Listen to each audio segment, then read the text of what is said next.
ఎన్నికల్లో గెలుపులు ఓటములు అనేవి చాలా కామనే, కానీ వైసీపీ ఫ్యాన్స్ అందరూ ఓడిపోయేందుకైతే బాధపడలే అబ్బా. నాకు తెలిసి వాళ్ళ బాధ ఏంటంటే, ఓడిపోతే ఓడిపోయాం, మళ్ళీ పుంజుకుంటాం, మా జగనన్న పుంజుకోగలడు, ఆ సత్తా ఉన్నోడే, అందులో డౌట్ లేదు.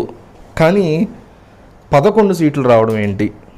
ఇది కదా వైసీపీ ఫ్యాన్స్ని విపరీతంగా తొలిచేస్తుంది, కానీ వాళ్ళు బాధపడుతుంది, కానీ వాళ్ళు అసలు నిద్రపోలేకపోతున్నటువంటి బాధాకరమైన అంశం ఏంటంటే 11 సీట్లు. గతంలో చంద్రబాబుకి 23 వస్తే ఇక చాప్టర్ క్లోజ్ అనుకున్నటువంటి మనం ఈరోజు మన అన్నకి 11 సీట్లు వస్తే ఎట్లా రా బాబు అని వాళ్ళు తలబద్దలు కొట్టుకుంటున్నారు. 88 రావాలి కదా, మ్యాజిక్ ఫిగర్ 88, 89 వస్తే ప్రభుత్వాన్ని ఫామ్ చేయొచ్చు కదా. దాంట్లో కనీసం ఒక 50 వస్తే బాగుండేది, ఒక 40, పోనీ హీనపక్షం 30. సరే, ఇంకా వరస్ట్ చంద్రబాబుకి వచ్చినట్టు ఒక 25, 23 ఇదన్నా వస్తే బాగుండేది కదా. మరి 11, 175కి 11 అనేది వాళ్ళ బాధ. ఇంత బాధల్లో ఉండేటువంటి వైసీపీ అభిమానులకు మాత్రం ఈ Sunday breaking news, good news వాళ్ళకే. కాబట్టి వైసీపీని కొంచెం అభిమానించే వాళ్ళు మీకు ఎవరు తెలిసినా వాళ్ళకి కంపల్సరీ షేర్ చేయండి. వాళ్ళు మీకు నిజంగా థ్యాంక్స్ చెప్పకపోతే నన్ను అడగండి, సరేనా. గుడ్ న్యూస్ ఏంటంటే, వైసీపీ పార్టీ ఈ దేశంలోనే 5వ అతిపెద్ద పార్టీ. ఎందుకంటారా? దారుణంగా ఓడిపోయింది కదా, 11 సీట్లే వచ్చాయి ఎమ్మెల్యేలు, 4 ఎంపీ వచ్చాయి. మరి ఎట్లా అంటారా? నేను చెప్తా. నేషనల్ వైడ్ పడినటువంటి ఓటింగ్ శాతంలో ఫస్ట్ పొజిషన్ బీజేపీకి వచ్చిందండి.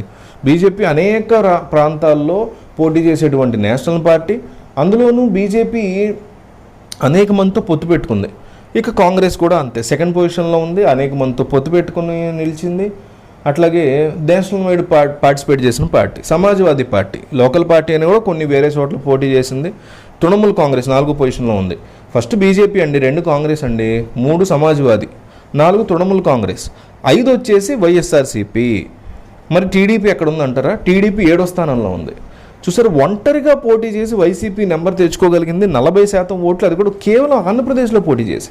మిగతా ఇప్పుడు బీజేపీ, కాంగ్రెస్ ఫస్ట్ 2 పొజిషన్స్లో ఉన్నా కూడా వాళ్ళు దేశం మొత్తం మీద పోటీ చేశారుగా, అనేక చోట్ల పొత్తులు పెట్టుకున్నారుగా. సమాజ్వాదీ పార్టీ కూడా పెట్టుకుంది కొన్ని చోట్ల పొట్లు. కానీ వైసీపీ కేవలం ఆంధ్రప్రదేశ్లో పోటీ చేయడం, ఒంటరిగా పోటీ చేయడం, ఈ లెవెల్లో ఓటు బ్యాంక్ తెచ్చుకోవడం అనేది దేశంలోనే అతి పెద్ద రికార్డుగా చెప్తున్నారు.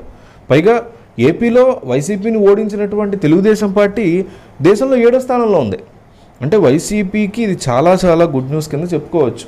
వైసీపీ వాళ్ళు కాలర్ ఎగరేసుకుని ఈ వీడియోని స్ప్రెడ్ చేయండి. మీ ఫేస్బుక్లో ఉన్నటువంటి వైసీపీ గ్రూపుల్లో కావచ్చు, మీకు వాట్సాప్లో ఉండేటువంటి వైసీపీ గ్రూపులు బోచ్చుడు ఉంటాయి, వాటిలో కంపల్సరీ ఈ వీడియోని షేర్ చేయండి.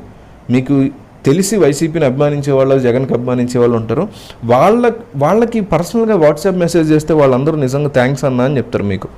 సో కంపల్సరీ ఈ వీడియోని మీ వాట్సాప్ స్టేటస్లో పెట్టండి మీరు వైఎస్ జగన్ అభిమాని అయితే. లేదు అంటే వాట్సాప్ గ్రూప్స్లో, జగన్ గ్రూప్స్లో జగన్ అభిమానించే వాళ్ళకి మెసేజ్ చేయండి లింక్.